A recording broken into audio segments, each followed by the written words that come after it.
মায়ের শাড়ি পরে বিয়ে করেছেন মেহজাবিন। অভিনেত্রী মেহজাবিন চৌধুরী নির্মাতা আদনান আল রাজীবের সঙ্গে ১৩ বছর প্রেম করার পর বিয়ে করেছেন। চলতি মাসের ২৪ ফেব্রুয়ারি বিয়ের আনুষ্ঠানিকতা শেষ হয়েছে। ঢাকার অদূরের এক রিসোর্টে বিয়ের আয়োজন করা হয়েছিল। এবার জানা গেল মেহজাবিন তার মায়ের শাড়ি পরে বিয়ে করেছেন। সামাজিক যোগাযোগ মাধ্যমে এক পোস্ট দিয়ে বিষয়টি নিশ্চিত করেছেন অভিনেত্রী নিজেই। শাড়ি পরা কিছু ছবি শেয়ার করে ক্যাপশনে লিখেছেন, আমাদের আগদ ১৪/২/২০২৫। ভালোবাসার দিনে আদনান এবং আমাদের পরিবারের সদস্য ও কাছের মানুষদের উপস্থিতিতে বিবাহ বন্ধনে আবদ্ধ হয়েছিলাম।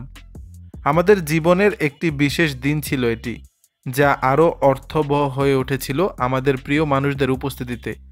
মায়ের শাড়ির কথা উল্লেখ করে অভিনেত্রী বলেন, আমার মা তার আগদের দিনে যে শাড়িটি পরেছিলেন সেই শাড়িটি আমাকে উপহার দিয়েছেন। আমার বিশেষ দিনে সেই শাড়িটি পরতে পারা ছিল মায়ের কাছ থেকে পাওয়া সবচেয়ে সুন্দর উপহার। দর্শক, বিষয়টি নিয়ে আপনাদের মতামত জানাবেন নিচের কমেন্ট বক্সে।